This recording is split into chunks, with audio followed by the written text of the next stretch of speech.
building on the gains made in the overnight session, with the May contract close to its 100-day moving average.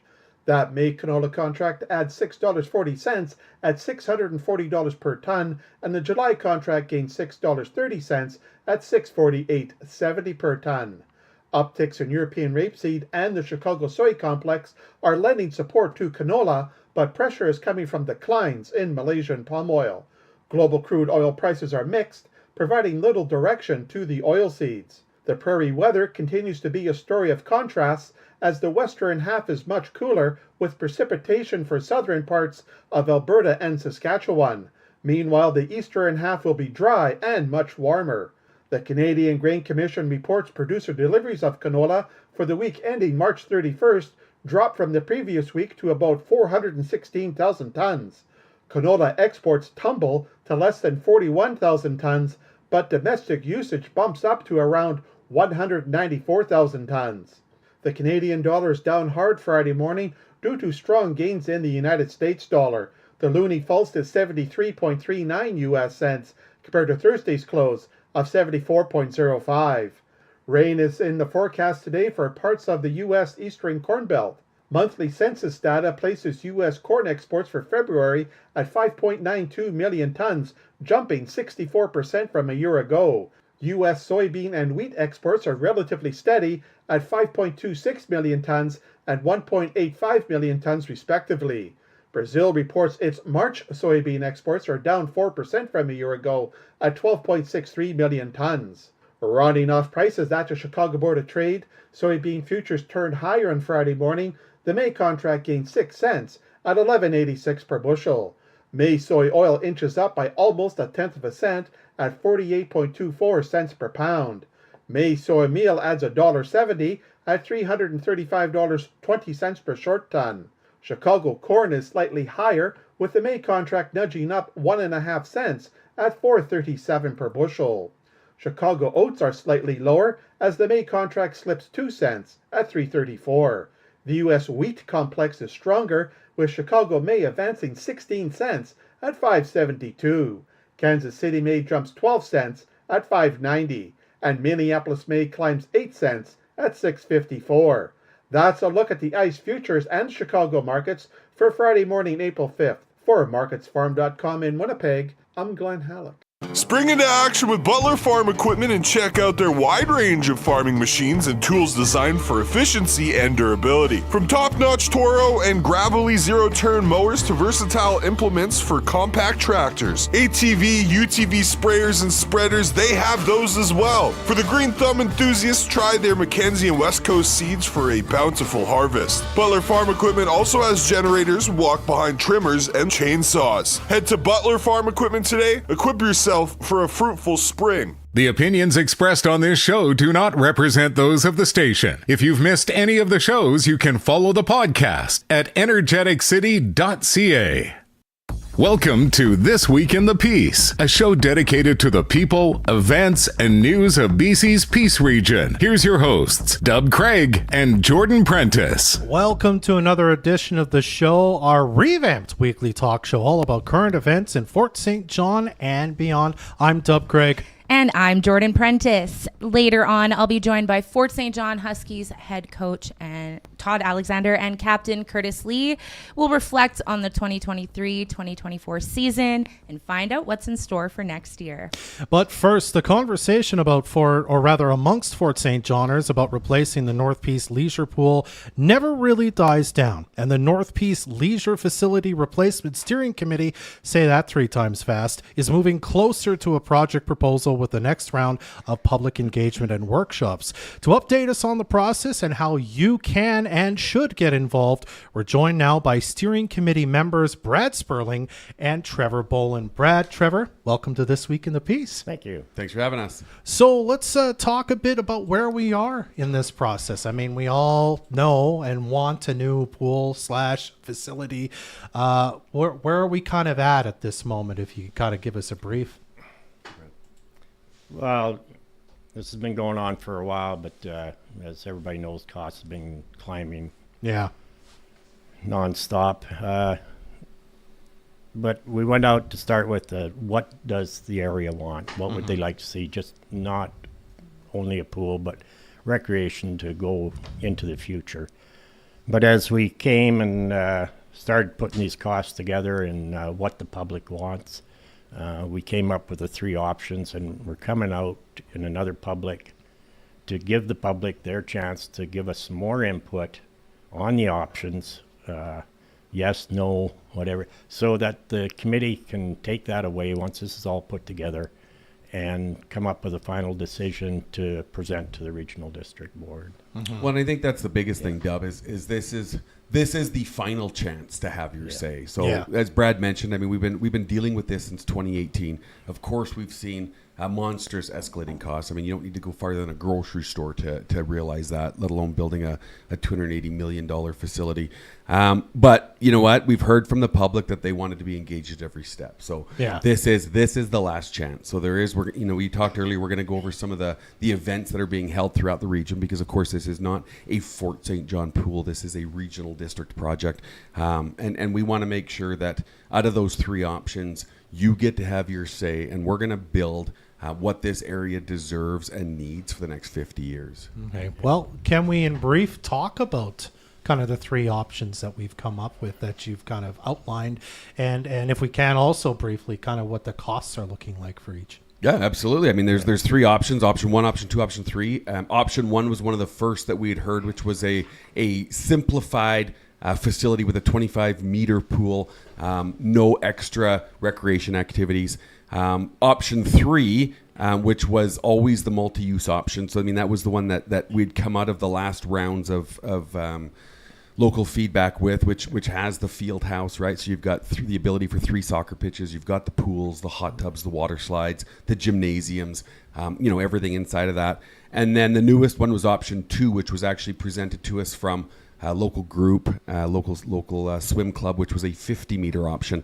So out of those 3, option 3 is the only multiplex option, and I think that's where a lot of people get confused. Is that they'll see prices that are very similar. Between option 2 and option 3, there's only $100 sort of a year difference, but they're a very different option, and I think all 3 options are very different and need to be viewed. I mean, if option 2 is a 50-meter pool, and I think you said this, 2 is a 50, yeah, and 3 is a 25-meter pool with the facility, right? I mean, that's basically double the length of a pool, and I would imagine close to double the size of a pool in option 2. The depth, the operation cost, right? And that's why when Brad brought this, I mean, when you look at option 2. Even if we just said Fort St. John's option 2, which is just the 50-meter pool at $284 million, $8.8 million a year to operate it, is going to cost $524 annually. Okay. When you compare that to the multiplex that has the 25-meter pool, that's $280 million, so it's $4 million less. It's $2.2 million less in operations because it costs so much to heat that 50-meter pool or to keep it at the temperature it needs to be, and it's $480 a year, right? So it's one of those things where you can have your cake and eat it too, but you need to decide what you're willing to give up to have it. And we'd taken to Facebook with this. Some of the comments that we'd had on Facebook is, why not do a 50-meter pool and a multiplex? Well, if you take those, I mean, we don't even have those numbers, but if you roughly calculate out, you're talking $413 million, right? So it's a big pot. And I mean, our job on the committee, and Brad and I have been on it, and I mean, we chaired and co-chaired, and I think the biggest thing is ensuring that this is a realistic project, or as realistic as we can get it, ensuring that the public then understands what the costs of this are and then shares, and eventually we'll have to vote on this. This will go to referendum. So at the end of the day, it's a yes or no whether this baby's getting built anyways. But it's incumbent on us to provide the residents with the information they need to make an informed decision. And this process is taking some time, but I'd rather see it done right than quick. Yeah. And this kind of leads to some of the questions we got on Facebook, because we said, you guys are coming. What would you like to ask? And I wanted to break on having to come up with all the questions. Well, let's have some callers, Dub. But my question before we get to that is the pool options, kind of option 1 and option 2. Is that like no frills then? There's no hot tub, there's no water slide, or is it just... There is. Yeah, Okay. that'll still be in it. There's just no sports side of it. There's Gotcha, no recreational side. I see. But option 3 is pool, hot tubs, racquetball, The whole courts, meal deal. everything. Yes. Okay. And then one other question I wanted to ask that we were sort of talking about beforehand, Brad. Right now, the PRD offices in Fort St. John are attached to the pool. Is that a part of this? Is that something that's being considered? Do we bring the offices into it, or is that still sort of, we're not certain? I don't think we've reached that stage yet. We have to go through this process. Is something like that off the table? I don't think it is. We don't know until we go through this process. You know, if the public says go back to the drawing board and come up with something else, well, then that's what we'll be doing. Okay. Yeah. Okay, so that'll be like a separate thing if that comes up. Sort of. There's quite a bit for us to deal with still afterwards, Yeah. Dub, and that's one of them. What the existing facility could be used for is another one. Right. So, you know, there's been all these questions of what about and what if and what about this, and at this point in time, it's option 1, 2, and 3. Let's ensure everybody knows what's going on. Let's ensure that the public is engaged. We create what they want based on that engagement, and then we go to a vote of yes or no whether this gets done. Gotcha. All right. Well, I want to get to this first question. This person had a lot of asks. What about several hot tubs of different temperatures? Water slides, I think we've already kind of dealt with. But this one, outdoor pool. Has that ever been on the table at all? And I only ask because I know Hudson's Hope has one. But I also know, like, they only really are open if 4 months of the year. The first pool we had up in this area was an outdoor pool, like Yeah. roughly That's why I where said the Festival Plaza, Yeah. somewhere in that Yeah, area. I mean, but because of where we are with our weather and that, it was only open for a few months. Well, and there was another one in Princess Crescent too. Well, wading pool. Yeah, I the mean, old McMahon. maybe you were up there, but I was. but it was well used and everything. But it was only for a few months of the year. Yeah. It just doesn't like make sense. Yeah. Dawson's. I mean, the problems they've had in Dawson with their rotary one, and then finally closing it down. You know, and talks now of what do we do with this. I think as fun as they sound, I think we need to be realistic and understand that we need a facility that is operational as many months of the year as it can be, and as many hours as it can be, because as Fort St. John in the area continues to grow, we're going to need that. And I just think the use of the facility 12 months. I mean, we have our swimming clubs. I mean, their competitions run winter and summer. They need places to train and practice. Just the programs, the swimming lessons. I mean, they're booked solid. Yeah. You know, so Yeah. All right, another question. This one from John. And I don't know, again, if we're here yet, but what's in the plans to make this pool accessible to people who are differently abled? You know, wheelchair accessibility, sensory sensitivities, all that. Is that part of the conversation yet, or is that to come up when kind of That's design? to come, yeah. I mean, Yeah. we're in a rough design stage. John, and those that are concerned, as we would be concerned about this, can rest assured that it will be accessible. There will be ramps. There will be easy ways into pools. There will be wheelchair accessible ability to get into change rooms and all those things. Yeah. That will all be a part of this. It is just not part of the design stage yet. Okay. A question from Lindsay. She says, how do we get this project on the fast track? I think the sentiment here more as kind of Brad's, you guys brought up, this has been ongoing since 2018 already, so we're 6-ish years into this.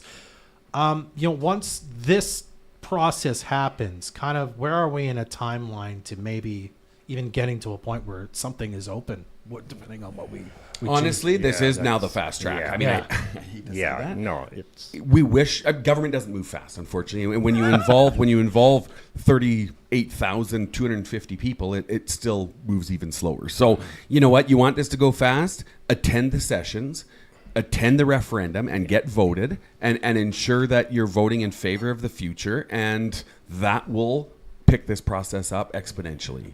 you got to remember the time frame. We lost over 2 years just with That's COVID. very true. Yeah. So really, I mean, it's still 4 years, but like I said, I'd rather see it done right and give the people the information they need rather than done fast. Okay. And I want to talk more about money. I know there's a post that somebody has been posting to kind of every group recently, making some claim that an unknown source suggests some proposed massive tax increase to pay for this 3% per $1,000 assessed property on houses, sheds, farm bill. I mean, it sounds kind of out there. How is this going to be paid for, and what sort of kind of tools are in your belt to maybe lessen kind of how much taxes will have to be raised? Tell us a bit about that. If you Well, I think first off, let's not believe trolls on social Absolutely. media, because she continues to do this and will continue to do this. And at the end of the day, Brad's on Facebook, I'm on Facebook, the mayor's on Facebook, we're all on Facebook. So if you really want to know if she's full of it or not, which she is, simply just ask, and I would be assured to tell you what's going on. And it's right here. So I mean, the 1,000 is the assessed property value. I mean, that's how taxes work, right? So option 3, for an example, is what we were talking about, is 2.1394 per thousand, right? So that's how to figure it out. What we've done to make this easy, and I shouldn't say we because Brad and I didn't do it, but what staff have done to make this extremely easy is, here's area C, for example. So Brad's area, Charlie Lake, is $631 a year. Your current tax that you're paying is $95, which is on the existing pool. So your actual taxes increase would be $536 based on the average home. So that is a number that we were able to then easily share. The actual project cost and tax amounts will depend on the final design, etc. But that is based on your taxes. So if you live in Charlie Lake and you have the average home, your taxes are going to increase $536 for this facility. Okay. If you live in Fort St. John and you have the average property, which in Fort St. John would be $387,000, your taxes are going to increase $480. If you want to further figure this out, take the property value of your assessment, and it is $2.13 per $1,000, right? So, but at the end of the day, you need to know, I think I had posted something where option 3 was $34 a month or $36 a month is what I had broke it down to. And the reason I did that, in hoping that she would understand that, when we think of $36 a month and we think of what we're spending $2 and $4 and $6 and $8 per day on, there is a brand new facility that your kids and grandkids, and we're going to attract doctors, professionals, engineers, because we've got a facility that is state of the art. That is, I think, the difference. The difference in this is what is the benefit to spending this kind of money, because this is an investment, right? And I also want to say, Brad and I were talking about this before we got on the air too. This is what it will cost us. It does not include if we get other sources of funding for this, like grants, right? And not only that, grants, whether we have naming rights, whether we have partners of the project. Brad was very clear I can tell you this, and he pushed this over a year ago. Get the worst case scenario number out to the public. Let them understand that if we're going to build this thing in 2026, this is what we're dealing with. And I think that at this point in time, that's why I say we are as fast track now as we can be, because we have spent a ton of time ensuring that we looked at everything and we got the feedback and we dealt with and looked at different pools. We had our designers and our engineers travel and see all these different pools so that we knew when we presented this, these are the facts. All right. Well, we've got some engagement sort of workshops coming up where people can come by, see what you're talking about, talk to you about what they have concerns about. Tell us about how people can do that and where to go and when. Okay, the workshops, we have a virtual workshop April 13th from 1 till 3. Taylor workshop April 17th, 7 till 9 at the Curling Club. Fort St. John workshop April 15th, 7 to 9 at the Festival Plaza. Area C workshop April 18th, 7 to 9 at Charlie Lake Elementary School. Area B workshop 7 to 9 Rose Prairie Community Curling Center. And then on April 20th, another virtual workshop from 10 a.m. till 12 p.m. Okay. Well, I think the biggest thing too, you don't have to live in those areas to attend them. So if you can't make the Fort St. John one, go to the Charlie Lake one. Go to the one of the other ones. Yeah. If you can't make the area B, Rose Prairie, Monty areas, come into town, whatever you want. I mean, we have made as many of these as possible in all the different areas we can, so that at the end of the day, nobody can say, I couldn't attend one. Because you know what? You need to make the time to attend one, just as you're going to need to make the time to vote for this. Yeah, a lot of the people just north of Charlie Lake, to drive all the way to the Rose Prairie one, why wouldn't they just come down to the Charlie Lake Elementary? They're open. We need as much information. We need your choice of options, yes, no. We need to understand that so we can move forward. And Taylor, I mean, we didn't talk a lot about Taylor, but we've got two of the councillors in Taylor on the advisory committee as well. You've got Michelle and Betty. So if you can't make the Taylor one and you're in Fort St. John, or reach out to any of us at any point in time. whether Brad or Jordan or myself or Taylor or the mayor, we would love to have a conversation of what this looks like to ensure that your questions are answered. We're not going to push you one way or another, honest to God, as long as you get involved and listen to it and then vote how you want. That's all we ask. That's all we want. If you can't make any of these workshops, go on the PRD's webpage. There's Get Engaged, Have Your Say.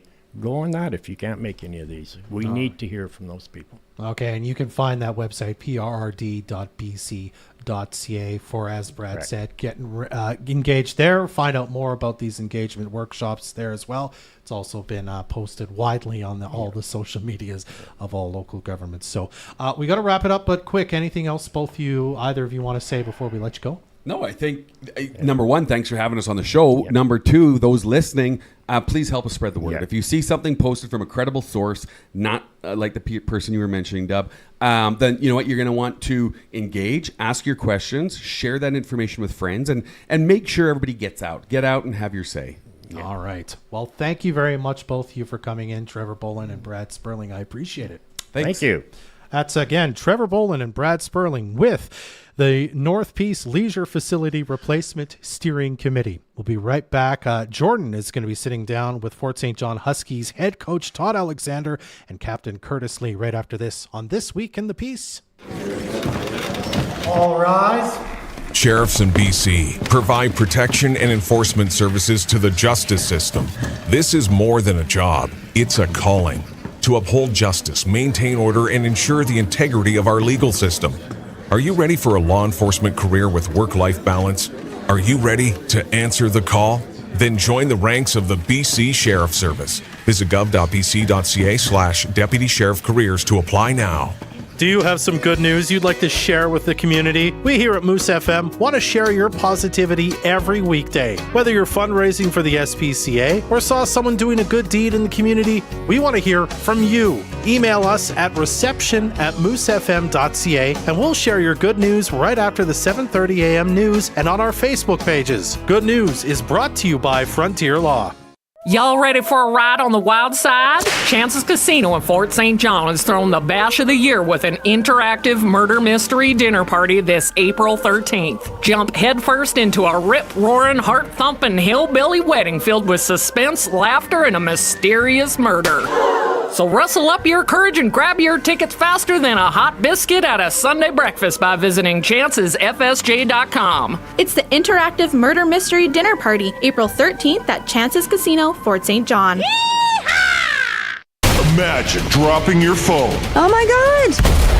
Terrifying, isn't it? But it happens all the time. Luckily, Micro Consulting does screen repairs. Whether I've dropped my phone and now it's scratched kind of situation, or I've spilled coffee on it, panicked, dropped it in a parking lot, and now my screen is shattered kind of situation. Go see the crew at Micro Consulting for repairs, accessories, and screen protectors. For next time. Micro Consulting Sales and Service, keeping you connected on 100th Street and on Facebook.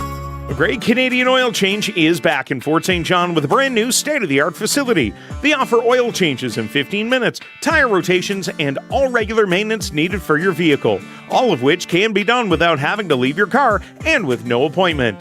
Whether it's a simple swap like changing a taillight or something a little more in-depth like changing your fuel filter, their expert technicians know how to keep your car on the road. The Great Canadian Oil Change, now open on the corner of Alaska Road and 101st Street. Convenient, trusted, expert care. Get your groove on with the City of Fort St. John. This spring, the city is bringing you 4 exciting dance classes that'll have you dancing like nobody's watching. Try sizzling Latin dance sessions every Wednesday at 7 p.m. or kick up your heels in our country dance classes every Thursday, also at 7 p.m. Looking for a high-energy workout? Latin Zumba classes are happening every Monday and Friday, while Zumba with Tiffany takes the floor on Wednesdays at 5:30 p.m. Starting April 24th, drop in at the Pomeroy Sports Center for just $10 a class and dance your heart out. Or for the ultimate dance experience, register online now for an entire weekly spring session and save. Learn more and register at fortstjohn.ca/ActiveNet.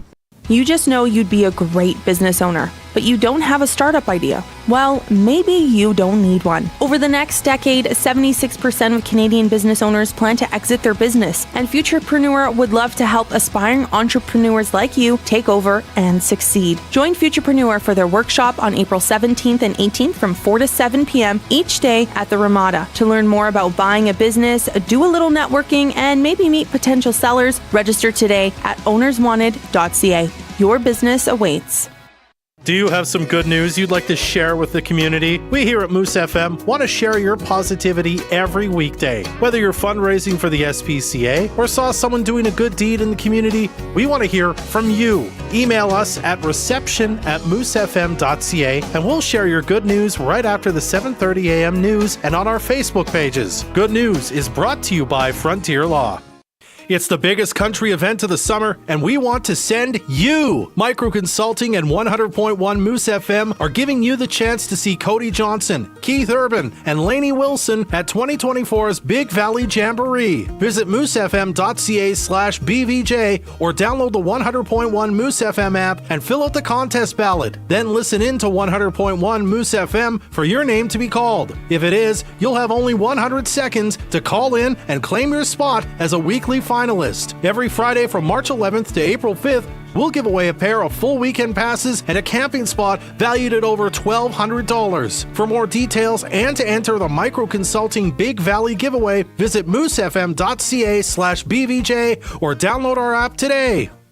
You can watch this show live on Facebook, catch the replays at energeticcity.ca, or be part of the show by texting your thoughts to the Fort City Chrysler line at 250-787-2222.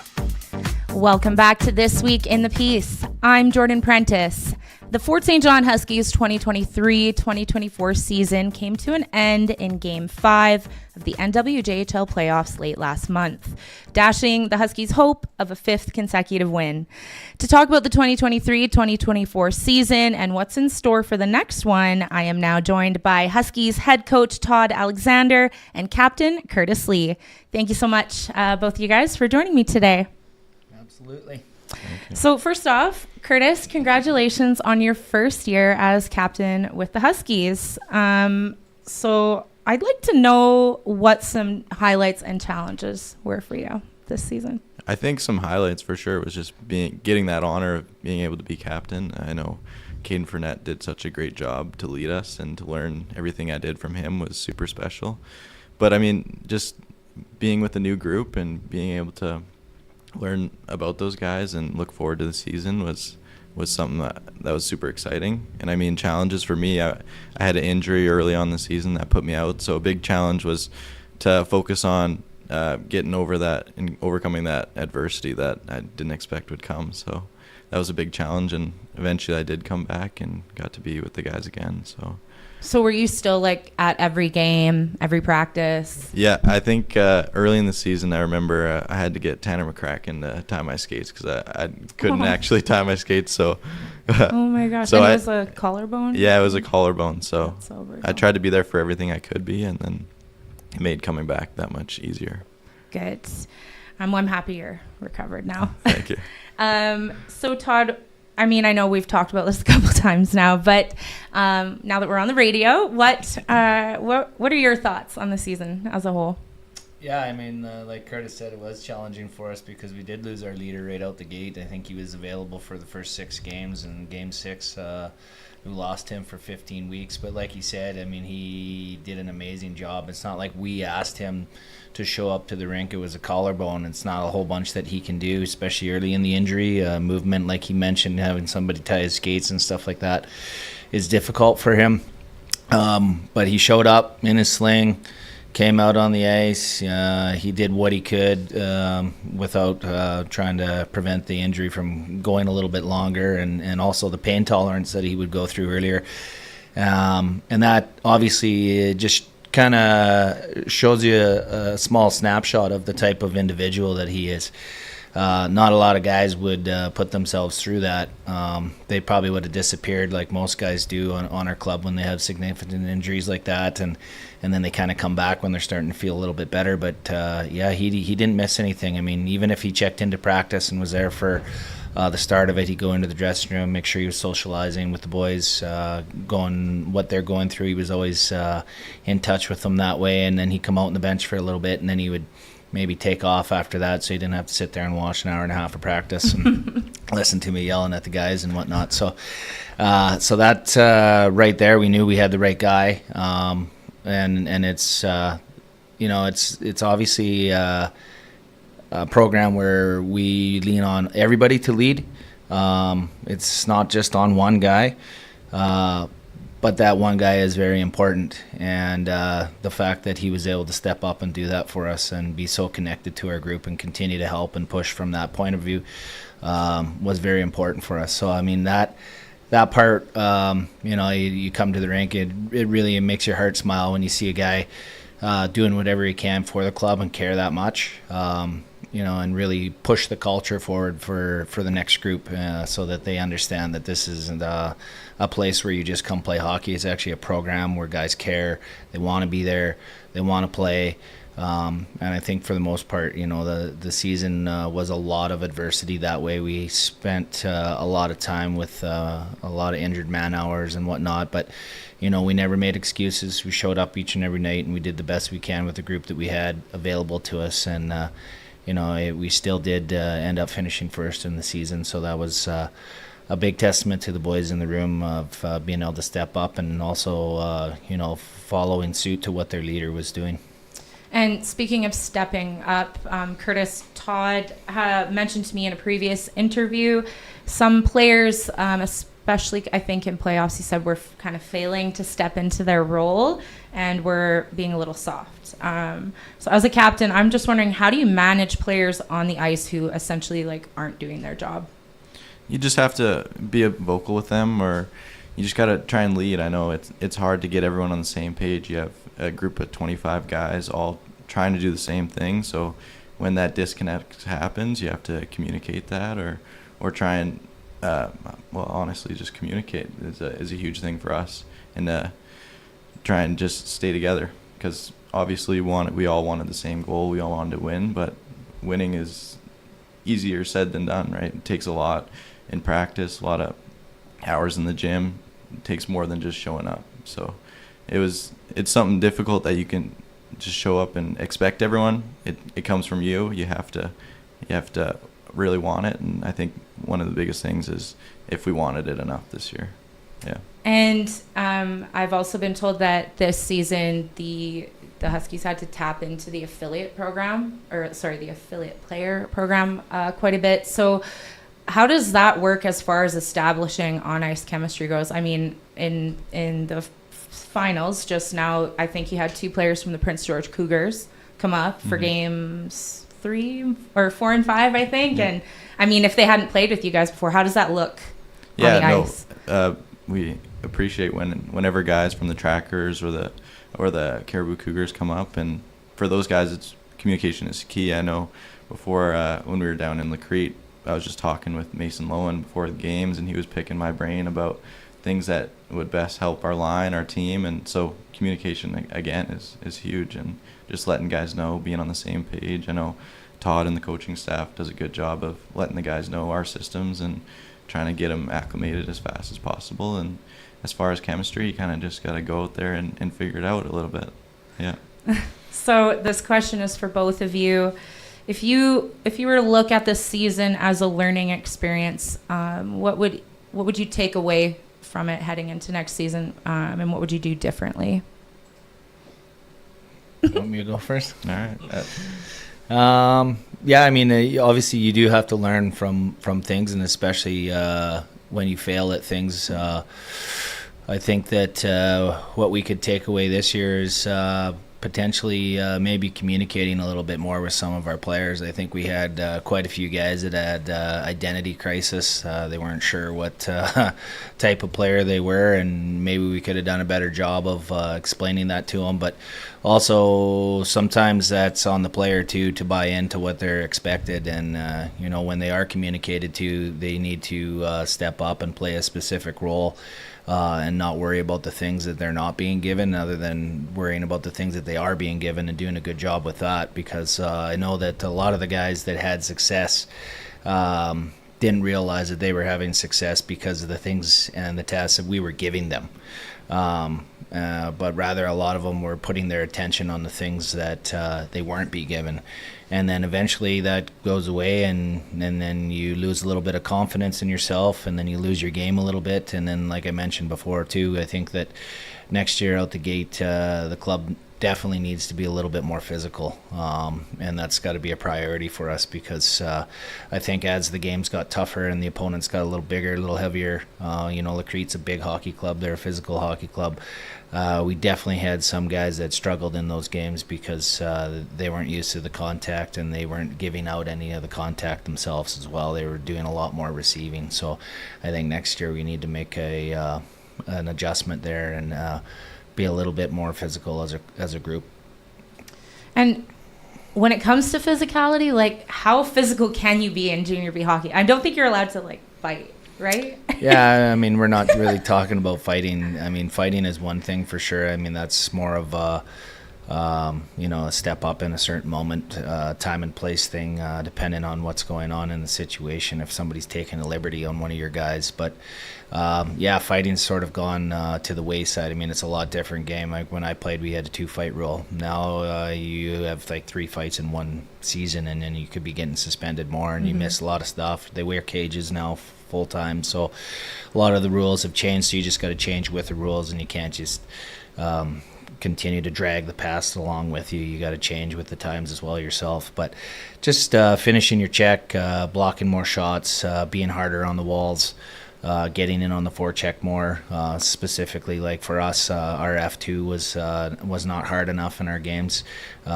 We found on film that he was standing and watching quite a bit. F1 was doing a pretty decent job, for those of us that understand that lingo, but Kurtie does, I know. So and just little things like that we could step on the gas a little bit more earlier in the year. Once you arrive in playoffs, it's not like you're teaching anything new at that point in time. You are what you are. You're just trying to do the things that you are as well as you can, because that's what gets you through those games. So looking ahead at next season, what are you looking for roster-wise? And I'm curious if you're a part of the recruiting process at all, Kurtis. I mean, everyone I talk to, I have nothing but good things to say about our program and our organization. So I know when the Trackers guys come up, they see how our team runs and how good it is to be around everyone. So just letting them know that this is a great place to play, and if they choose to, they're going to be definitely happy. So I try and let those guys know for sure. Yeah. Okay, and sorry, Todd, what are you looking for? Like, what is coaching staff looking for the roster next season? Honestly, we're always kind of looking for the same thing. We're looking for players that are enthusiastic, that have good body language. You can deal with players like that and teach them a lot of good stuff. We'll have a little bit of a youthful turnover, specifically in the forward group. I think we need quite a few forwards next year. We'll need some goaltending next year as well, which I believe we got a lock on one young man already, and then we'll see how it goes for the other position. But that'll be a spot that we need to fill as well. As far as the defense goes, there'll be a couple guys that are coming in that'll be new, and it's a pretty full group back there as of right now. Things can change throughout the summer, but I don't think that we need to do a whole bunch on the back end. But there are some options that we're going over right now and some discussions. And then there's always potential for trades and different players. And as the summer goes along, some guys will request to come and things like that. We have that going on each and every year as well, from veteran players on different clubs, and their situation isn't as good as the team that they played for, or a lot of these programs that we recruit against, the Junior A Tier 2, which is basically Junior B in BC. the Junior B in Alberta. A lot of the programs are pay to play, so you're spending like $8,000 to $10,000 to go play junior hockey, plus your billet fee of $650 a month, where our fees are $750 for the season. So it's quite a bit cheaper to come here and play, and then basically at the end of the day you end up in the same place. All these guys get recruited by club teams down in the States. Some of our guys are fortunate enough to go and play for some other upper end colleges, like right now Kurtis and Brandon are looking at some pretty prominent colleges that they could play for right now, and we're just trying to sort the details out. But our goaltender Powers is committed to Marion next year, there's a handful of our guys that are down there already playing in Wisconsin. So, I mean, what are you spending your money on, right? So, just for an experience, or do you want to come here, work hard, and then maybe you can go spend your money and go to college and get your experiences away from home that way. So those are the type of things that we deal with right now, especially for our local guys when they're trying to poach them away to some of these other leagues where you pay premium dollar just to get the exact same thing and end up in the same place as you do when you get here. And then obviously, not to toot our own horn, but we got an established coaching staff. We've been doing this a long time, 13, 14 years now that our group's been together.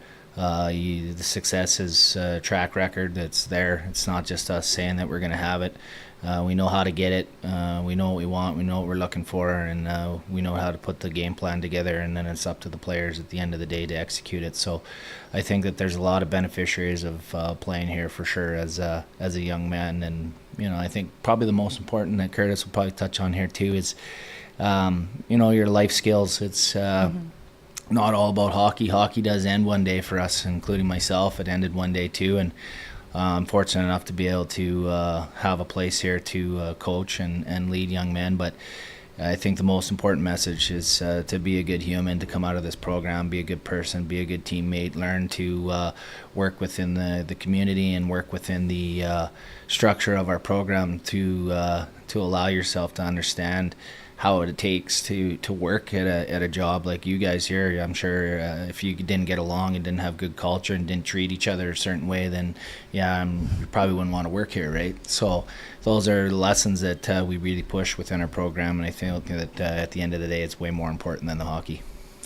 So I just have a couple more questions for you here, and then we will wrap it up. The city of Fort St. John, unfortunately, I can't remember if they made a decision on this or not, but recently at a council meeting, they were talking about extending the season at local ice facilities, so the North Peace Arena and the Pomeroy Sports Center. I think they were talking about just having the ice ready to go, I think, in August. How would that help out your organization? I think that it would help out immensely putting the ice in a little bit early, especially at the rec center. I understand that sometimes it's harder to do at the Pomeroy because you have to run 3 sheets of ice. You can't just run one over there. You got 2 rinks, and then you got the one upstairs for the speed skaters. But bringing the ice in early always allows the kids to get out there, get some touches in earlier on, and a lot of these other places have the ice in early, and I think Kurt can talk to it about it a little bit too. You guys like it when it's in earlier as well, I believe. Yeah, for sure. And then a thing with that, like Grand Prairie has ice all year, so traveling down, you try and go a couple times a summer, but depending on where you're at and what you're doing, or if you're working or not, that could be dependent. And the thing is, some guys who are from here can't always come back here for the summers if they want to skate all year. So it'd be nice to see those guys come back and spend the summers with them and see them train and see their professional approach to how they train and go about their business. So I think it'd be awesome to have ice as long as we can here. For sure. Hopefully the city decides to approve that. So last question, and I'm just going to steer away from the Huskies a little bit here. Todd, the BC Hockey Hall of Fame recently announced its the class of 2024 inductees. This includes the 2010 Fort St. John Flyers roster. Todd, you were a part of that roster who won the organization's first Allen Cup. What was it like to get the news that you are officially going to be a Hall of Famer?